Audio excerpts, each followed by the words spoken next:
Hello, everyone. Welcome back. Today, we will start a new series.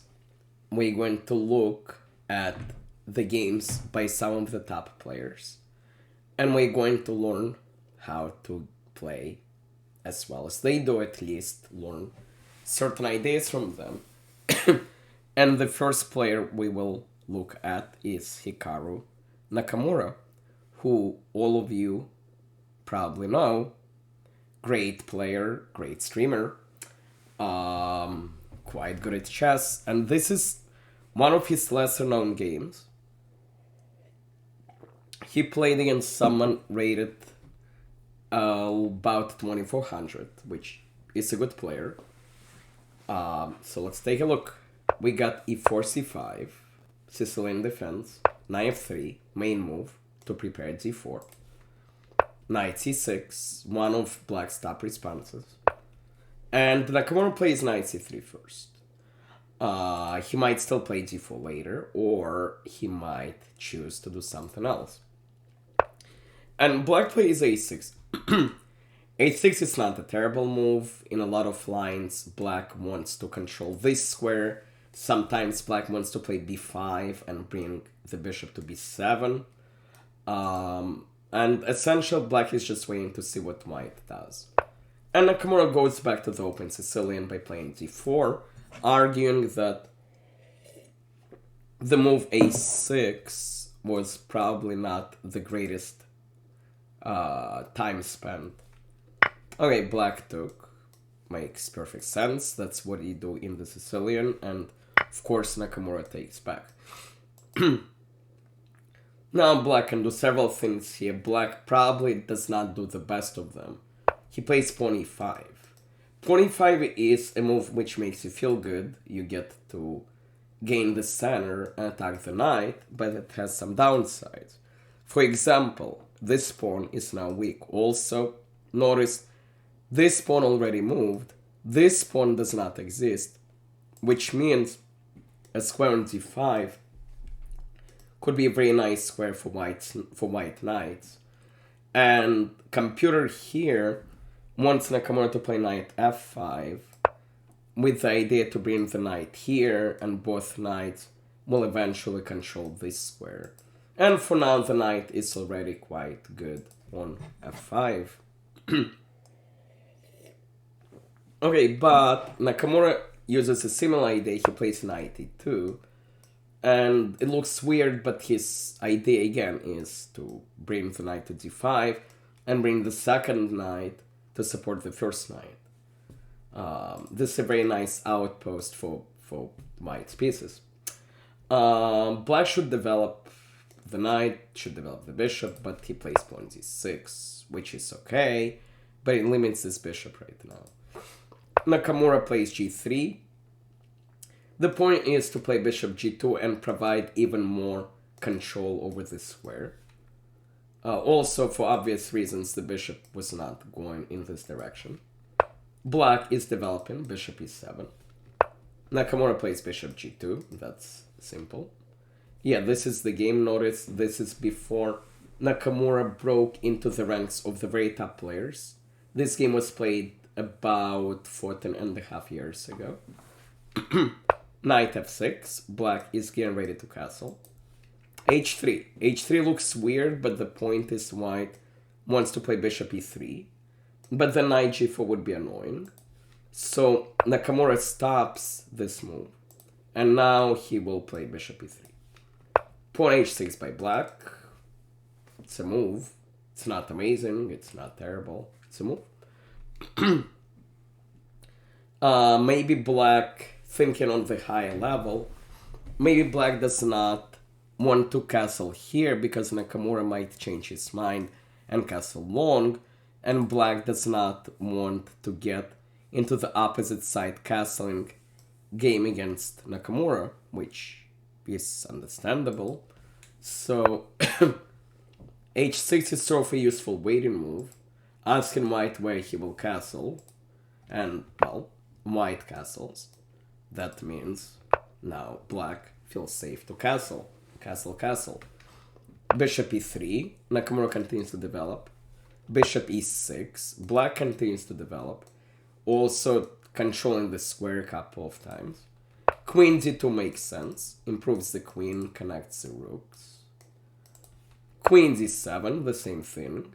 Black rooks are connected. Also, these guys are now looking here. So Nakamura simply defends. The king can sometimes be used as a defender. Black gains space with pawn b5. Makes sense. And Nakamura plays a very interesting move, pawn b3. At some point, he might play a4. And we restricting this bishop a little bit. This is a very interesting move. And black plays queen b7. I think one of black's plans is to maybe continue to push those pawns. If he plays a5 right away, this pawn will be free. And Nakamura starts to attack on the other side of the board. Black plays rook d8, puts the rook across on the queen. And Nakamura simply gains more space, pawn f5, attacking the bishop. The bishop drops back. Now g4. A lot of people would be scared to attack on the side where your king is, but notice, white king is absolutely safe. Black plays pawn b4 attacking the knight, and the knight jumps in to the middle of the board.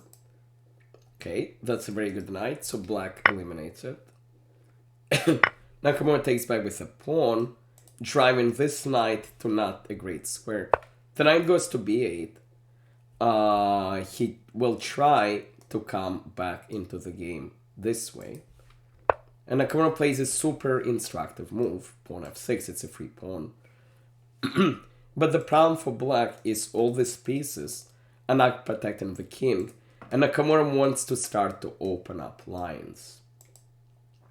If this pawn takes, then bishop takes pawn. And so black took with the bishop. And now Nakamura sacrifices his rook. And again, this is a very important lesson. There are more important things than material, which is king safety. And here, black king is open. We attack with two pieces. We can bring in this rook. We can bring in this bishop. We can bring in this knight. And all the pieces are going to attack very nicely. So the bishop takes immediately, attacking the rook. Black saves it. And now the rook comes, attacking this pawn. Black saves that. And now the knight comes. Black decides to defend the pawn. I don't think Nakamura cares about that pawn at this point. All the attention is being turned to the king. And here, Nakamura plays a very nice move, knight h5. Computer provides a funny improvement, which is bishop g7, attacking this pawn twice. The point, of course, is if black takes, this is a fork. That's very, very impressive. Now, Nakamura plays normally, just double attacks this. Black double defends, and now Nakamura comes up with another improvement. If this pawn was not here, and the queen was not here, we'd play check, checkmate. So what does Nakamura do? Takes. If black takes with the queen, that's a free queen. If black takes with the knight, we get to do our check and checkmate. So, black does not take, but he's in check and he's being forked. So the king moves. Now, a lot of you would take the rook, because that's a rook for a knight, which of course is good, but there are better things to do in life, and this is an important lesson. When you see a good move, look for a better one, and Nakamura finds a beautiful move, bishop g7, which is very, very forcing. It's a bishop sacrifice. It's a clearance sacrifice. We cleared the bishop out of the way so that our queen could come. Black here resigned, and the reason is after takes, we check. The king has two legal moves. If he goes here, he gets mated like this. And if he goes here, he gets mated in a very similar fashion. Checkmate, queen, and knight. So a couple of quick ideas to remember. Idea number one, in the Sicilian, a lot of the time you will have positions where you will have control over the square. Those are important positions to remember. It's a good idea to get your knight on that square. Now, idea number two, don't be afraid to move pawns in front of your king. If your king is still safe, it's absolutely acceptable. And Nakamura's attack was possible because he was not afraid to push his pawns. So f5, g4. And idea number three, sometimes you can give up a little bit of material to open the position. Material is not the only important thing. There is also king safety. And now, again, notice the weaknesses on the light squares, possible squares for the knight. And notice how Nakamura is attacking with all his pieces. This is just beautiful. And the final crushing blow, of course, you need to know your tactics. Just being aware that this is an amazing move, allowing for this to happen. Very nice game by Nakamura. I hope you enjoyed this series, and I will have more games soon. Thank you.